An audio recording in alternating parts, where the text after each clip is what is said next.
आहे आणि आता त्यामध्ये ताकद मिळाली ती म्हणजे काँग्रेसचे जे तालुका अध्यक्ष होते त्यांनी पक्षात प्रवेश केला आहे। यानंतर आता राष्ट्रवादीने सुद्धा आता नगराध्यक्ष जे उमेदवार आहेत त्यांना सुद्धा पाठिंबा जाहीर केला आहे। काय म्हणाल? चांगल्या कामाला, विकासात्मक कामाला सर्व चांगली लोक एकत्र यायला लागले आहेत। तर दिलीप दादा आमचे भाऊच आहेत पूर्वीपासून। मी जेव्हा शिवसेनेत प्रवेश केला मग त्यांनाही वाटलं की बाबा शिंदे साहेबांवरती विश्वास मी ठेवलेला आहे, त्यामुळे त्यांनी शिंदे साहेबांवरती विश्वास ठेवला आणि एक चांगलं धोरणात्मक काम करण्यासाठी वाड्याचंच नव्हे तर या पूर्ण ठाणे पालघर जिल्ह्याचा विकास करण्याच्या दृष्टीने दिलीपदादांनी शिवसेनेमध्ये आदरणीय शिंदे साहेबांच्या शुभास्ते प्रवेश केलेला आहे।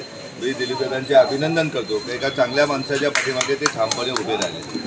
त्याचबरोबर अजितदादांच्या बरोबर आमचं बोलणं झालं। जिल्ह्याचे जिल्हाप्रमुख आनंदभाई ठाकूर असतील, इथले आमदार आपले शहापूरचे दरोडा साहेब असतील, यांना विनंती केली, तालुकाध्यक्ष जयेशजी असतील, रोहिदास शेलार असतील, यांना विनंती केली का आपणही नगराध्यक्षपदासाठी एक चांगला स्वच्छ चेहरा दिलेला आहे वाड्याला। जो चेहरा कुठलेही ठेकेदारीचं काम करणार नाही, त्याच्या कुटुंबातीलच नाही, आमच्या नातेवाईकातलाही कुठला माणूस काम करणार नाही। आता एवढ्याच आम्ही एका आदिवासी पाड्यावर गेलो होतो, तिथल्या भगिनी म्हणत होत्या काही एक संभाव्य उमेदवार आहेत, कालच त्यांच्या पक्षाच्या नेत्याने आमच्यावरती आकपाखड केली। त्या उमेदवाराच्या पतीने लाईटच्या पोलच्या खालचं फक्त काम केलं आणि लाईट लावलेलं नाही। त्यांनी अशी गैरसोय केलेली आहे की अनेक रस्त्यांबाबत वाडे शहराचं आपल्याला माहिती असेल किंवा कालच आमचे मित्र आदरणीय रविदादा बोलले तर त्यांना आम्ही कागदपत्र पाठवणारच आहेत। ते सगळ्यात मोठे दरोडेखोर त्यांनी उमेदवारी दिले त्यांचा आहे का त्यांनी खड्ड्यांचे 10-10 लाखाचे टेंडर करून कोट्यावधी रुपये या मनोरवाडा भिवंडी रस्त्याचे काढलेले आहेत। त्याच्यामुळे त्यांच्यावर त्यांनी दादांनी सांगितलेलं का अशा भ्रष्टाचारी माणसाला मतदान करू नका। तर आपणही वाडेकरांना लक्षात घ्या का अशा भ्रष्टाचारी माणसाला मतदान होता कामा नये। अजितदादांचं मोठेपण आहे, ज्याप्रमाणे जव्हारमध्ये आमची युती झालेली आहे, राष्ट्रवादी काँग्रेस पार्टी आणि शिवसेना युती होऊन एक चांगल्या एक दिलाने काम करतात की जव्हारवरती शिवसेनेचा भगवा फडकवण्याचं काम अजितदादांच्या मार्फत होतं आहे। त्याप्रमाणे वाडा शहरातही आदरणीय अजितदादा असतील, आनंदभाई असतील, दरोडा साहेब असतील, यांच्या नेतृत्वाखाली आम्ही शिंदे साहेबांच्या हात बलकट करण्यासाठी राष्ट्रवादी काँग्रेस पार्टी आमच्यासोबत आहे। ही आमच्यासाठी आनंदाची आणि अभिमानाची बाब आहे। अनेक पक्ष आणखी 1-2 दिवसात आमच्यामध्ये जोडतील। शेवटी लोक कुठे कोणाचं काम काय, आम्ही निवडणुकीपुरती काम करणारे कार्यकर्ते नाहीत। एकट्या वाड्यामध्ये म्हणायचं गेलं तर 950च्या वरचे लाभार्थी लाईव्ह लाभार्थी आहेत। तर शाळेतले विद्यार्थी असतील, पेशंट असतील, महिला सक्षमीकरणातून अनेक भगिनींना रोजगार असेल, इतकंच नाही तर पोलीस भरती केंद्र असेल, स्पर्धा परीक्षा अभ्यासिका असेल, जी आज तागायत आमच्यासमोर असलेल्या उमेदवारांच्या कुठल्याही पक्षाने हे असं कुठलं विधायक काम केलेलं नाही।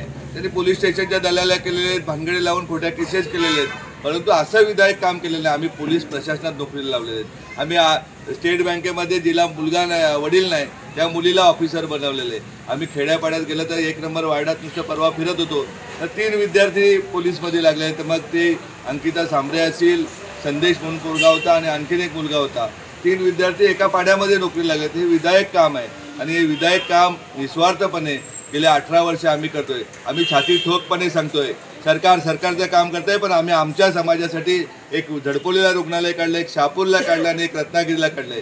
अगदी कोकणचा विकास काय असतो तो शैक्षणिकरित्या आपले विद्यार्थी मजबूत झाले पाहिजे, त्यासाठी तलासरीच्या नाक्यापासून म्हणजे गुजरातच्या बॉर्डरपासून गोव्याच्या बॉर्डरपर्यंत अभ्यासिका खोलून दररोज विद्यार्थी प्रशासनामध्ये नोकरीला लागत आहेत।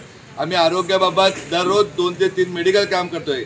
नुसत्या गप्पा मारणारे, टीका करणारे आम्ही नाही आहेत। तर आम्ही शाळांमध्ये जाऊन विद्यार्थ्यांना सांगतोय, दादांनो, अडाणी लोकांच्या ताब्यात सत्ता देण्यापेक्षा, भ्रष्टाचारी लोकांच्या ताब्यात देण्यापेक्षा गावच्या ग्रामसेवकापासून जिल्ह्याचा जिल्हाधिकारी असेल, CO असेल, SP असेल, एवढंच नाही तर राज्याचा मुख्य सचिव हा आपल्या मातीतून गेला पाहिजे। त्याच्या पुढे जाऊन सांगतो ज्याप्रमाणे वाड्याचे 2 रत्न 3 रत्न, मग हेमंता पाटील असतील का देशामध्ये 39वे UPSCला आले, चिन्मय पाटील असतील, काल त्यांच्या घरामध्ये आम्ही गेलो होतो, आईबाबांना भेटलो का जे GST निर्माण करायला कोविड काळामध्ये देशाच्या सर्वोच्च पदावरती का कोविड वॅक्सिन पूर्ण देशामध्ये त्यांनी केलं।